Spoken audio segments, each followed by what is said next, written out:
So my name is Julie Brown, and I grew up in rural Iowa. I now live at the Des Moines Catholic Worker here in Des Moines. I'm part of something called the Corrie project that we run at the Des Moines Catholic Worker, and what that is an effort to send normal people from the Des Moines Catholic Worker to conflict zones abroad to work with people there and stand in solidarity with their struggles. I've been to Palestine twice.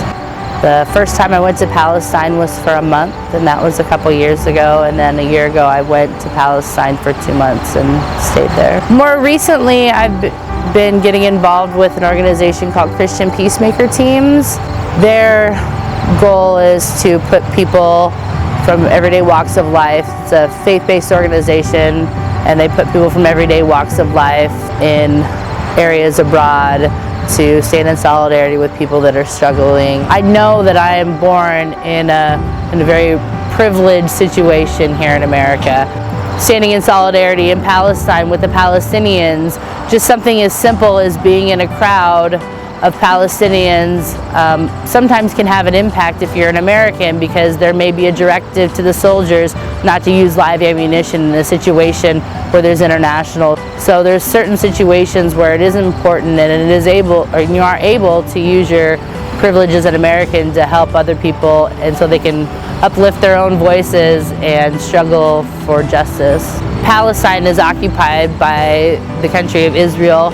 All of its land is under occupation. So in areas like Hebron, where I stayed, every few blocks there may be a checkpoint.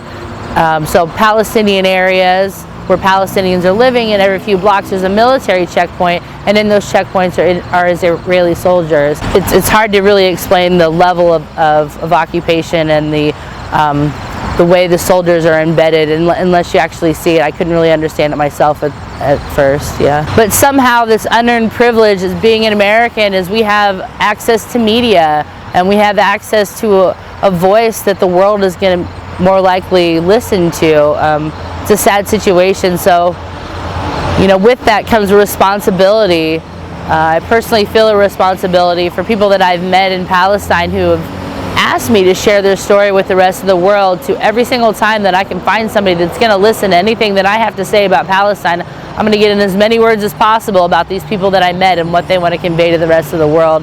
And I feel like that is a responsibility as a human being, to try to get those stories out. I was really shocked at military tactics being used against children.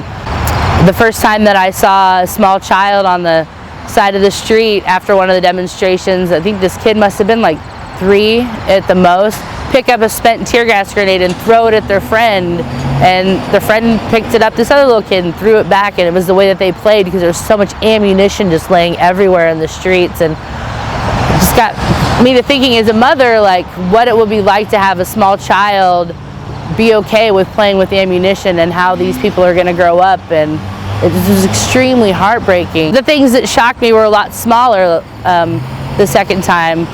I went every single day to the school with the kids and walked them to school in an area that was occupied by the soldiers heavily, and watched soldiers shooting at small children on their way to school with tear gas. I saw a kid, his first day of kindergarten, being dragged by his older brother, who must have been 8, through this huge cloud of tear gas, and just the terror on this little kid's face was something that really hit me. And then one day we were on top of our apartment building, and there was a checkpoint, which meant there was one soldier in like a little telephone box underneath. It was in the middle of a Palestinian neighborhood, and Palestinians in this area of Hebron are not allowed to have cars, and they don't have any parks, so their streets become the park. And there were some little kids that were playing soccer in the middle of the street, and one kid kicked the ball a little too far, and it rolled near the soldier that was at this checkpoint, and the soldier put his foot on the ball, and the kids came up to get it back and were kind of playing and joking, and the soldier's facial expression was really hardened, and he just reached down, picked up the ball, and threw it inside the guard shack and locked the door. And I was watching this, I was like, what kind of what must you have in your heart, or what's happened to you at this point in time for you to do this to little kids? And these kids just their shoulders slumped, and they turned around and walked away in defeat. And of course one of the people from my group tossed them another ball, and it the soldier got mad at us. That's another story. But just in that moment to realize that dynamic between these small kids, and they were like 6 and 7, to this grown person with a gun taking their ball, like, it's things like that that really shock me now, I guess. It's more of the human interaction. Joining the group Christian Peacemaker Teams, and we do a lot of funding for personal funding for our trips. My next step in the process of joining Christian Peacemaker Teams is I have to go to a month-long training in October, and I'm personally responsible for funding all of that. It's going to cost about $700 just for the training, and then a little extra for spending money.